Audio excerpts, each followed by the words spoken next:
There was a time about 100 years ago when the United States military knew exactly who the real enemy was, and it wasn't Russia and it wasn't China. It was Britain. In the 1920s, the U.S. military developed something called War Plan Red, a detailed contingency plan for war with the British Empire, with Canada as Britain's proxy. And right now, Donald Trump is dusting off a modern version of that same plan. Now, if you're watching the mainstream media, they're telling you Trump is recklessly threatening our alliances with his demands about Greenland. And Britain's premier foreign policy outlet, Chatham House, is now saying this about the United States. European leaders will remain concerned about Europe's ability to defend itself with a more unpredictable and even hostile U.S.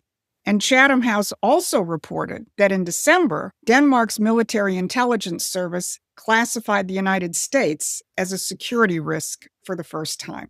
But here's what they're not telling you. Trump isn't threatening our alliances. He's ending 80 years of British control over American foreign policy.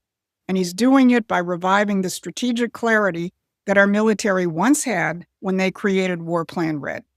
I'm Susan Kokinda. And for 50 years, I've tracked the British Empire's tactics and institutions.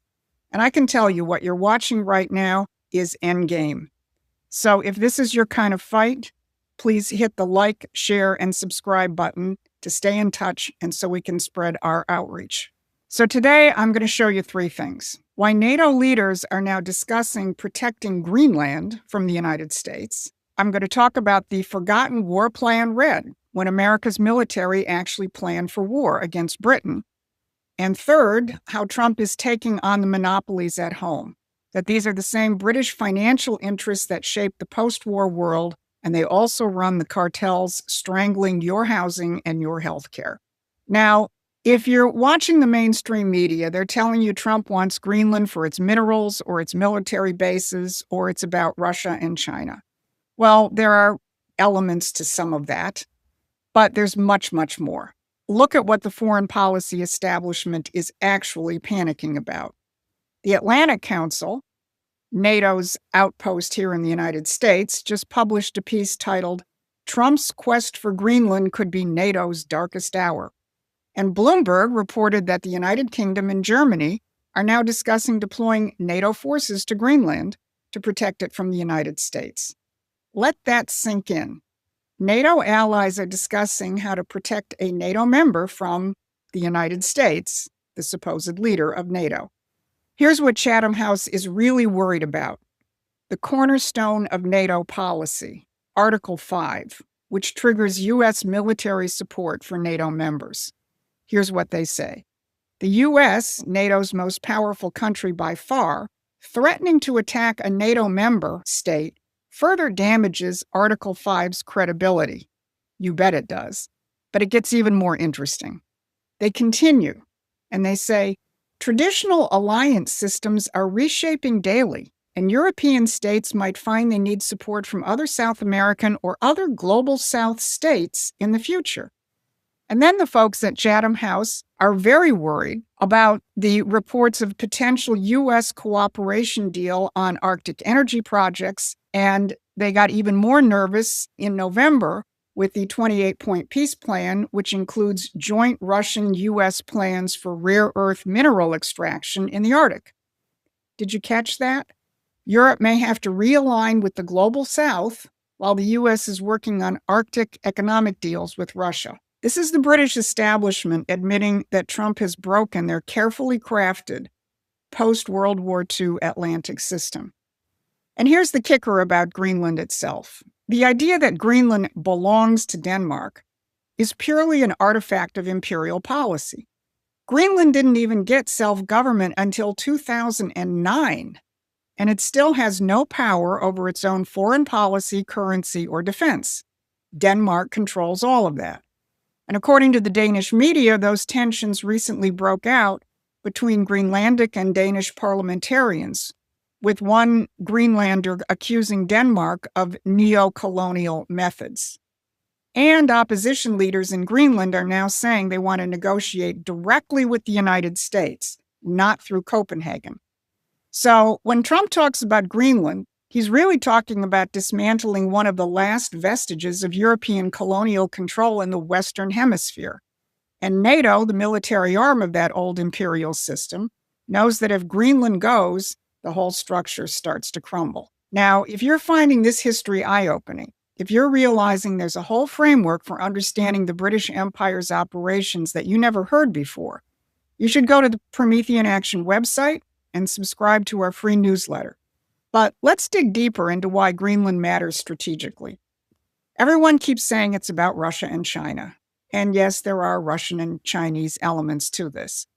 But what if they aren't your main enemy? What if the real concern is Britain and Canada? Now pull out a map and look at the world from the North Pole down. Greenland sits right between Britain and North America. And of course, the northern part of North America is Canada. What's the significance of that? Think about this geography when we look at War Plan Red. Because War Plan Red was a contingency plan for war with Britain, and Canada was the key proxy. This plan was approved and updated under the tenure of Navy Secretary Charles Francis Adams III. Now, names do matter in history.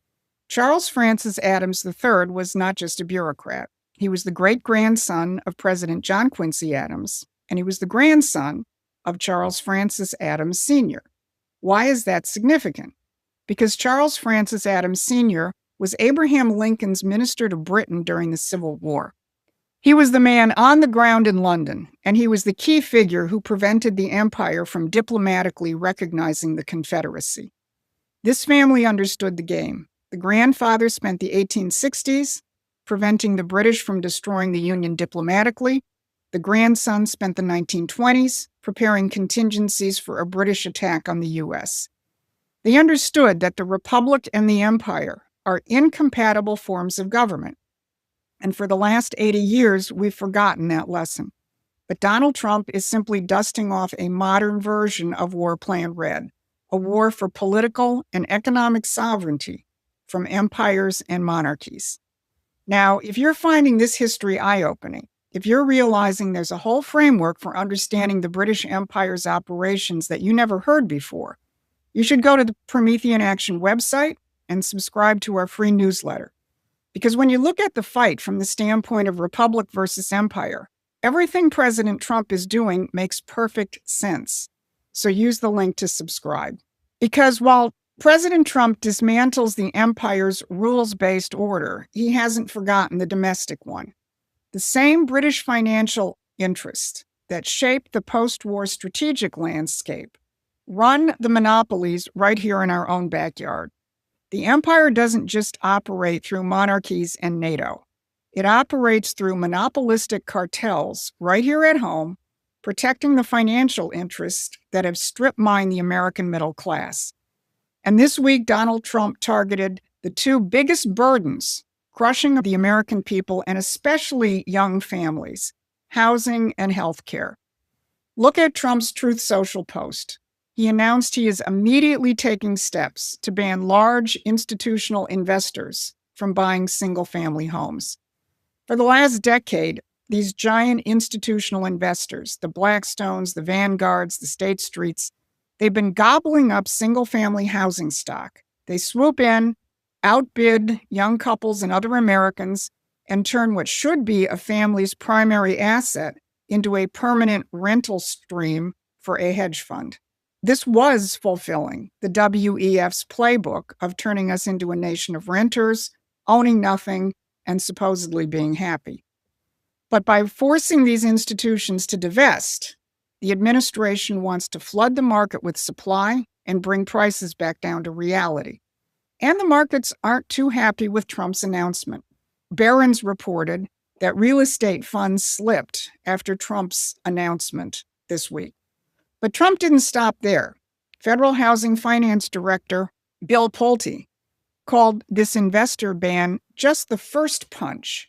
He said the second punch was the direction to Fannie Mae and Freddie Mac to purchase up to $200 billion in mortgage-backed securities to begin to drive down mortgage rates. The effect of both of these actions was to immediately begin to bring some more mortgage rates down below 6%. Of course, the other huge burden is the cost of health care. We discussed that in the Wednesday briefing when Trump challenged Republicans in Congress to join him in the simple revolutionary concept of no money to the insurance companies, give it directly to the American people. But actually, the biggest cartel of all isn't housing, and it isn't even healthcare. It's the one Eisenhower warned us about, the military-industrial complex. And in a series of blistering posts, President Trump demanded that major defense contractors end their stock buybacks and cap their salaries. Think about this. These companies took taxpayer money meant for defense and used it to pump up their own stock prices instead of building ships or fixing planes. He's demanding that they stop being financial institutions and start being industrial ones. And the president has said that this economic message is the one he's going to deliver at Davos in a week and a half. Break the financial parasites so the real economy and real families can grow.